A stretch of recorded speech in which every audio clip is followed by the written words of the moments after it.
Welcome student, this is a new video of 10 series in which we are going to learn today present perfect tense. So without wasting time, let's get started. So in this class, we are going to learn present perfect tense and I will be telling that what's the meaning of perfect. So perfect is something that has been done or that has been taken place. ऐसे काम जो हो चुके हैं, ऐसी activities जो आपने complete कर ली है, there is no any kind of clue exist there और वो काम कंप्लीटली हो चुके हैं, उस सेंटेंस को, उन कैटेगरी की सेंटेंस को हम इसमें पुट ऑन करते हैं, that is present perfect tense. I would say in briefly कि ऐसे काम जो प्रेजेंट में हो चुके हैं उनको हम प्रेजेंट परफेक्ट टेंस के नाम से जानते हैं, right. Let's know how to make sentences of present perfect tense.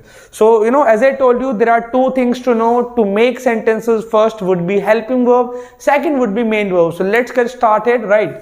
So talking about present perfect tense, helping verb, that would be has and have. And let me tell you one more thing, has will be using with he has, it will become he has, she has. We can also use has with it, so it will become it has, or we can like give anybody's name over here. I would like to name myself, which is like Pawan has. So this is how we can use has. While talking about have, so we can use have with I have. I can also use we, and I can put have over here, so it will become we have. I can also note it down like this is they have and you have. So as of now, I have given you some idea that has is going to use with them and have is going to be used with them, right? So I can say like he has, she has, it has, Pawan has, for example. You can say the Aditya has, you can say Shivani has, you can say Rahul has, right? Talking about have, so I can say I have, we have, they have and you have. So that's all about the matter of knowing the helping verb. जो हमारी helping verb क्या है, हमारी has and have. Now talking about third form, so main verb के तौर पर main verb की place पे हम third form का use करते हैं. Third form is nothing but third form of the main verb. Example are just in front of you. You can say gone. Gone is a third form of go.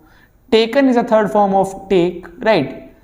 Taught is a third form of teach, and fought is a third form of fight. So remember one more thing, all the perfect tense requires third form of the main verb. So always remember, जब हमें ऐसे sentence बनाने हो जो हो चुके हैं present में, पास्ट में या फिर फ्यूचर में, उनके लिए हमें थर्ड फॉर्म लगाना बहुत जरूरी होता है. इसीलिए all the third forms are very mandatory to remember them. Now we can make simply sentences, but there is a statement written over there. ऐसे ही काम जो हो चुके हैं, सो यही हमारी आइडेंटिफिकेशन होती है ऐसे सेंटेंस को पहचानने की, जो बेसिकली इस वाली कैटेगरी में फॉल डाउन करते हैं, जो है हमारी प्रेजेंट परफेक्ट टेंस. सो ऐसे काम जो हो चुके हैं, फॉर एग्जांपल मैं आपके सामने कुछ एग्जांपल्स रखना चाहूंगा. जैसे कि मैं जा चुका हूं, इट मीन्स जाने का काम अब हो चुका है, राइट. मैं क्लास ले चुका हूं, इट मीन्स मैंने जो क्लास ले रहा था वो अब खत्म हो चुकी है, विच मीन्स मैं क्लास ले चुका हूं. सो ऐसे काम जो हो चुके हैं at the time of present, at the time of current, अभी में जो काम हो चुके हैं उसको इस कैटेगरी में डालते हैं. और नाउ विदाउट वेस्टिंग टाइम हम सीखते हैं कि हम सिंपल सेंटेंस कैसे बना सकते हैं. ऑलराइट, सिंपल सेंटेंस बनाने के लिए I have already told you कि हैज एंड हैव इस तरीके से यूज होते हैं. इनके बाद हमें V3 लगाना होता है, just a piece of cake. I would like to give you some example over here. So मेरा एग्जांपल होगा, फॉर एग्जांपल मैं इफ आई राइट मैं जा चुका हूं. So maybe you can say this sentence when your mom is asking, right? You can say I have gone, right? अगर आपको बोलना हो कि वो जा चुके हैं, so वो को हम बोलते हैं they, and they के साथ आपको पता है have लगता है, so you can simply say they have gone, right? अगर वो लड़का है, third person है, so for them you can use he, right? So he के साथ has लगता है, you can simply say that he has gone, right? So इस तरीके से हम simple sentence बना सकते हैं. और in front of you right now I'm gonna give you few simple sentences. For example, मैं आपको पढ़ा चुका हूँ, which means I have taught you. मैं निकल चुका हूं, I have left. मैंने सुन लिया है, I have heard, और I can say I have listened, right? मैं वो वाली मूवी देख चुका हूं, I have watched that movie.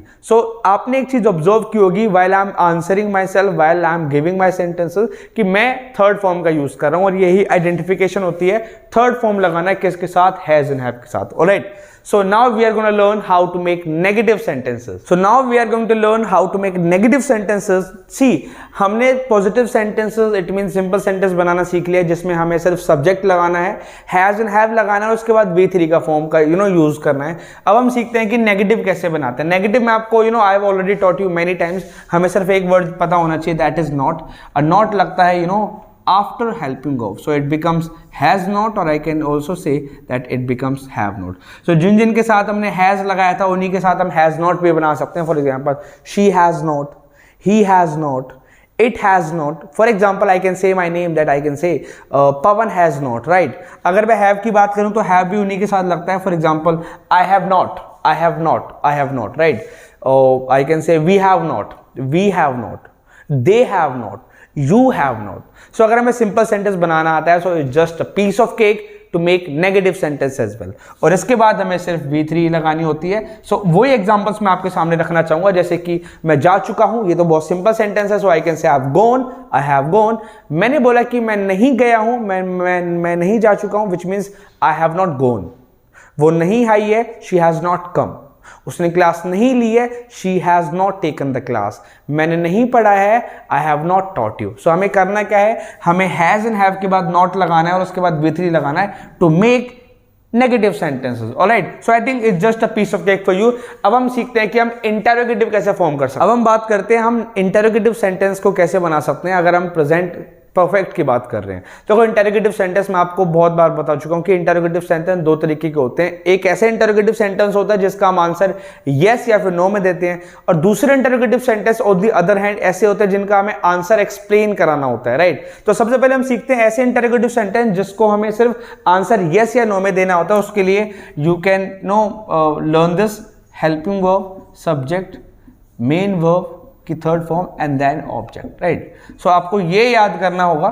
सो जितने भी helping of like has and have अभी हमने सब्जेक्ट के बाद लगाई थी, अब हमें क्या करना है, सब्जेक्ट से पहले लगाना पड़ेगा. वो बन जाएगा like have you, have I. अगर मैं एग्जांपल लेता हूं ही का, सो I can say has he. अगर एग्जाम्पल है शी का तो I can say has she.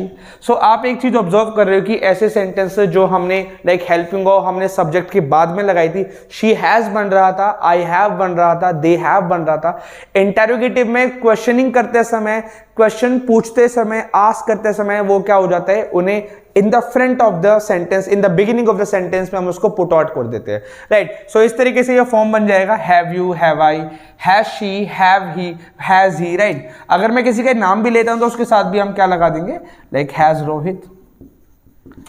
और लास्ट में क्वेश्चन मार्क लगाना बहुत जरूरी, क्योंकि हम इंटरोगेटिव की बात कर रहे हैं. सो इंटरोगेटिव सेंटेंस में हम ऐसे लगाते हैं. मैं कुछ आपके सामने एग्जांपल रखना चाहूंगा, लाइक क्या आपने क्लास ली है. My sentence would be have you taken the class. क्या वो आ चुके हैं, इसको मैं कैसे बनाऊंगा, क्या वो आ चुके हैं. सो हैव दे, आने को बोलते हैं come, third form would be come. So have they come. क्या उन्होंने सोच लिया है, सोचने को बोलते हैं think, third form would be thought. So I can say have they thought, have they thought. इस तरीके से हम इंटरोगेटिव सेंटेंसेस बनाना सीख गए हैं और इनका आंसर यूजुअली हम यस या नो में दे सकते हैं. इसी के साथ हम सीखते हैं कि हम डबल इंटरोगेटिव के सेंटेंस कैसे बना सकते हैं जिसका आंसर हमें एक्सप्लेन कराना होता है. उसमें कुछ नहीं करना होता, बस ये जो फॉर्मूला है इसको थोड़ा ब्रॉड करना होता है और उससे पहले हमें WH फैमिली को पुट आउट करना होता है, बस. राइट. अब WH फैमिली क्या होती है मैं आपको बता चुका हूं. WH फैमिली फॉर एग्जांपल कैसे को हम बोलते हैं हाउ, व्हेन को हम बोलते हैं कब, और वेयर को हम बोलते हैं कहां, क्या को हम बोलते हैं व्हाट, ठीक है, कौन को हम बोलते हैं हु. सो इस तरीके से WH फैमिली हम यहां पर पुट आउट कर सकते हैं, जिसकी वजह से हम डबल इंटरोगेटिव या फिर पूरी तरीके से जो क्वेश्चन होता है जिसको हमें एक्सप्लेन कराना होता है वो भी हम पूछ सकते हैं. फॉर एग्जाम्पल अगर मुझे पूछना हो कि आप कब आए हो, सो कब को हम बोलते हैं इंग्लिश में when. Have you, when have you come. आप कब आए हो, व्हेन हैव यू कम. अगर मुझे थर्ड पर्सन से पूछना हो कि उन्होंने क्लास कब ली है, so when has she taken the class, when has she taken the class, right. So मैं ऐसे क्वेश्चंस पुट आउट कर रहा हूं अब जिनका आंसर उनको एक्सप्लेन कराना पड़ेगा. वो यस या नो में अपना आंसर को कंप्लीट नहीं कर सकते, they have to explain their answer, right. So इसीलिए मैंने यहां पर क्या लगाया है, WH फैमिली लगाया है. कुछ और एग्जांपल कर लेते हैं यहां पर. फॉर एग्जांपल आई कैन से लाइक आपने कैसा पढ़ाया है. सो हाउ कैसे को बोलते हैं how, so I can say how have you taught, आपने कैसा पढ़ा है, which means how have you taught. For example right, I would like to give one more example over here. वो लाइक उन्होंने क्या खरीदा है, so what has she bought. Bought यहां पर क्या है, third form of buy. So इस तरीके से हम सेंटेंस को फॉर्म कर सकते हैं. Now in this class let me remind everything you guys कि मैंने प्रेजेंट परफेक्ट टेंस को एक्सप्लेन कराया है, इसके सिंपल सेंटेंस को बताया, नेगेटिव बताया, interrogative as well as double interrogative बताया. राइट, सो आपको यह फॉर्मूला कभी नहीं भूलना है. राइट, सिंपल सेंटेंस में क्या होता है, सब्जेक्ट के बाद हेल्पिंग ऑफ आती है, और नेगेटिव में हेल्पिंग ऑफ के बाद नॉट लग जाता है. इंटेरोगेटिव में हेल्पिंग ऑफ पीछे आ जाता है, और डबल इंटेरोगेटिव में ये डब्ल्यूएच फैमिली यहां पर आता है. इस तरीके से we can make numerous sentences, like with the help of these methods we can make thousands of sentences, and that is the way to improve your spoken English. If you love the video, you can hit the like button and subscribe to our channel. We are going to meet in the next class. Thank you so much.